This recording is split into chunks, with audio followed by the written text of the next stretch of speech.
앱테크 정보로 컨텐츠를 만들고 있는 민키 언니의 최유진입니다.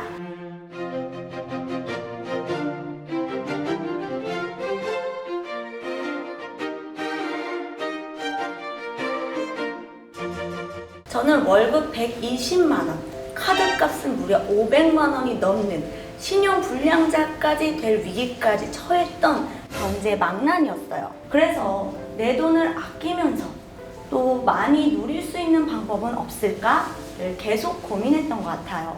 당시 딱 머릿속에 떠오른 게 바로 블로그 체험단이었습니다. 지금도 블로그 체험단 많이들 하시잖아요. 상품이나 또는 원고를 받고 글을 쓰면 그에 따른 혜택이나 돈을 받는 것이 블로그 체험단인데요. 당시에도 있긴 있는데 제가 해봤을 때 저한테는 딱히 맞진 않았어요.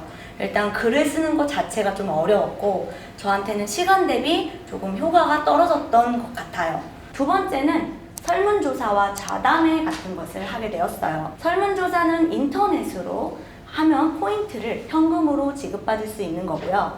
자담회는 설문조사가 운영하는 회사에 가서 내가 어떤 상품을 사용하거나 서비스를 이용한 경험을 나누는 이야기를 하면 되는 거예요.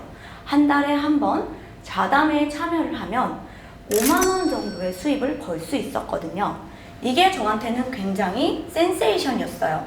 교통비 포함해서 왔다 갔다 하면 한 2시간, 많게는 2시간 반을 소요하면서 5만 원을 번다?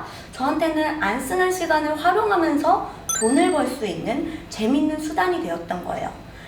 잘만 활용하면 내가 좀 생활도 여유롭게 누리면서 돈은 또 절약할 수 있겠다 싶었어요. 그때 제 나이가 21살. 그게 제 앱테크의 첫 시작이었습니다. 앱테크의 장점은 명확하게 있습니다. 첫 번째는 내가 하고 싶을 때 시간과 장소를 연연하지 않고 할 수 있다는 장점이에요. 일부러 시간을 내지 않고 또 내 몸을 일부러 쓰지 않아도 되기 때문에 부담이 없을 뿐만 아니라 남는 시간에 돈도 벌고 절약도 할 수 있는 거죠. 두 번째는 초기 자본금이 들지 않다는 거예요. 주식, 부동산, 아트테크 등등 재테크는 거의 대부분이 초기 자본이 들어요. 이런 재테크들은 내가 돈을 투자해서 그 투자만큼 뭔가 수익금을 얻는 거잖아요. 반면에 앱테크는 내가 돈을 들이지 않고도 보상을 받을 수 있으니까 주부, 학생, 직장인, 또 나이가 많으신 분 모두 다 쉽게 부담 없이 시작할 수 있습니다. 세 번째는 보상이 바로바로 주어진다는 거예요. 재테크라는 건 보통 일정 시간 수익을 거둘 때까지 시간이 걸리잖아요. 그런데 앱테크는 정말 특이하게 했을 때 그 즉시 수익이 발생합니다. 설문조사를 했을 때 설문조사한 만큼의 수익을 현금으로 받으실 수 있고 또는 회원가입을 했을 때 회원가입에 해당하는 그 혜택을 기프티콘이라든지 아니면 현금화가 가능한 포인트로 받을 수 있는 거죠. 내가 앱테크에 들인 시간 대비 빠르게 보상을 받을 수 있다는 장점이 있습니다. 그러면 이 앱테크로 얼마나 수익을 낼 수 있을까요? 사람마다 다르겠지만 저는 월 최대 170만 원까지 앱테크로 벌어봤어요. 대기업에서 하는 앱들은 서로 얽히고 설켜 있어요. 서로의 포인트를 주고받을 수 있는 것들이 있습니다. 주고받을 때 포인트를 바로 즉시 2% 또는 3%를 적립을 해줘요. 이런 걸 제도를 잘 깨뚫어 놓고 활용을 하면은 그 자리에서 그 당시 바로 10만 원이라는 수익을 낼 수도 있습니다. 앱테크로 돈을 번다는 건 정말 티끌모아 태산이기 때문에 조금 모였다고 해서 이걸 바로바로 통장으로 수익화하는 것보다는 일정 기간을 두고 수익을 정산하는 것을 추천드려요. 왜냐하면 한 달에 얼마 참여하지 않으신 분들도 있는데 그런 분들은 돈이 굉장히 적게 모이겠죠. 그런데 이렇게 적게 모인 돈 가지고 이제 실망할 수가 있어요. 그렇기 때문에 내가 참여한 대비 한 달에 한 번 정도 경산하는 걸 추천드리고 많이 참여하지 못했다 하시는 분들은 3개월 분기별 한 번씩 정산하는 것이 좋습니다. 푼돈이 쌓여 꽤 큰 목돈이 모인다는 것을 느껴야 되기 때문에 그러면 앱테크를 오랫동안 지속할 수 있는 동기부여가 되는 거죠.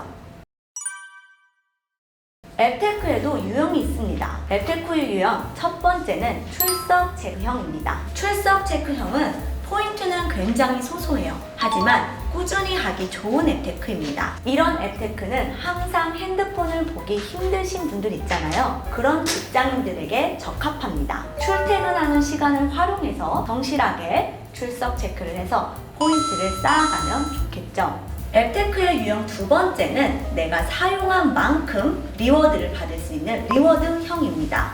여러분들도 한 번쯤은 다 들어보셨을 거예요. 캐시 슬라이드, 캐시업, 토스 만보기 또는 유튜브를 사용하면서 돈을 벌 수 있는 앱테크 등등이 있죠. 그러한 것들이 바로 사용 리워드형입니다. 사용 리워드형 앱테크는 생활을 접목하기 좋으신 분들에게 적합합니다. 평소에 걷기를 실천하시는 분들, 평소에 영상 같은 걸 시청을 많이 하시는 분들에게 적합하겠죠. 세 번째 유형은 신규 가입형 앱테크입니다. 신규 가입을 하면 포인트나 돈이나 또는 기프티콘을 주는 앱테크예요. 이건 타이밍만 잘 맞는다면 제일 돈이 많이 되는 앱테크입니다. 혜택이 크면 클수록 또 대기업에서 하면 대기업에서 한 만큼 많은 사람들이 볼 수밖에 없기 때문에 소진되는 시간도 빠릅니다. 특히 요즘은 앱테크가 꽤 대세거든요. 그래서 하루도 못 가고 조기 마감하는 경우가 종종 발생합니다. 아이가 커서 시간적 여유가 좀 있으신 주부님들 또는 대학생님들 또는 직장인인데 조금 핸드폰을 여유롭게 사용하실 수 있는 분들에게 적합할 것 같습니다. 신규 가입형은 어떤 회사에서 하는 이벤트인지를 꼭 확인하셔야 돼요. 신규 가입형은 내 정보를 제공하면서 그에 따라 혜택을 받는 거기 때문에 대부분 내가 신규 가입을 한다는 것 자체가 그 앱을 가입하지 않았다라는 거니까 처음 들어본 앱이 많을 겁니다. 의심해 볼 필요도 있는 거거든요. 그럴 때는 앱테크 카페나 또는 재테크 카페 또는 정보를 공유하는 오픈 채팅방에서 이 회사가 어떤 회사인지 한 번씩 확인을 해보는 것이 좋습니다.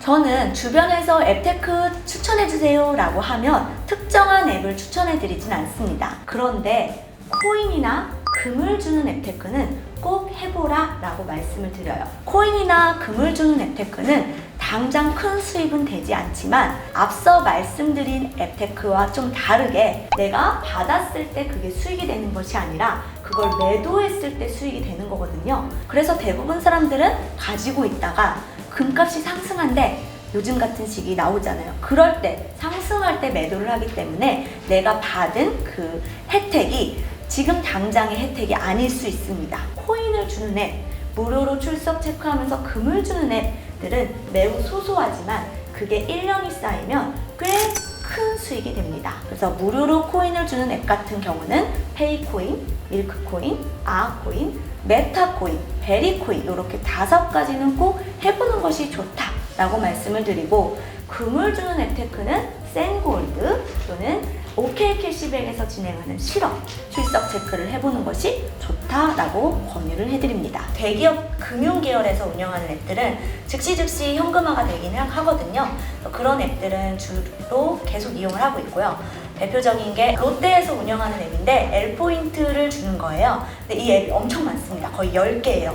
10개의 가지의 앱을 주기적으로 보고 있고요. 은행사에서 운영하는 앱들은 즉시 돈으로 현금화할 수 있는 포인트를 주기 때문에 계속 이용하고 있습니다.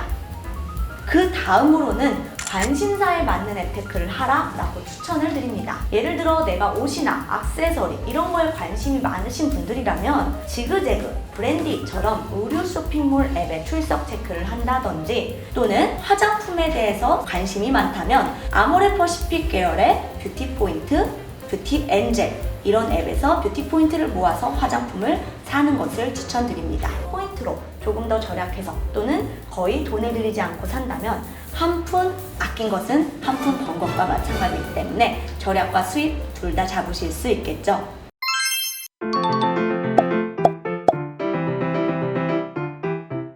자, 지금까지 잘 따라오셨다면 성공적으로 앱테크를 할 수 있는 방법 3가지를 정리해 드릴게요. 첫 번째는 자투리 시간을 활용하는 것입니다.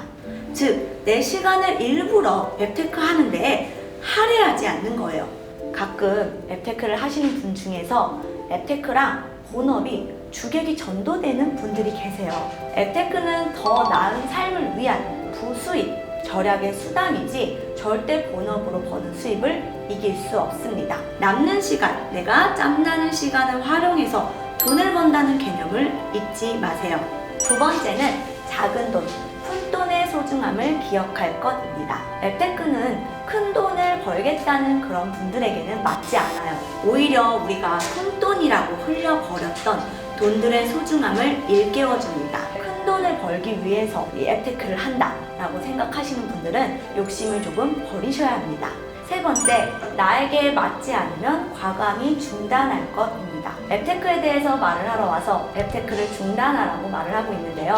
이것은 투자나 또는 다른 거에 재능이 더 많으신 분들은 투자를 하는 것이 훨씬 효과적입니다. 다만 절약하는 습관이 필요하고 또 하다 보니 앱테크가 나랑 잘 맞고 월급 외 부수입을 조금 더 만들고 싶어 하시는 분들은 앱테크가 정말 좋은 재테크 수단일 겁니다. 하지만 앱테크를 하면서 꼭 투자 공부를 병행하셔야 된다는 건 명심해 주세요. 이 세 가지만 기억해도 즐거운 앱테크 생활 하실 수 있을 거예요.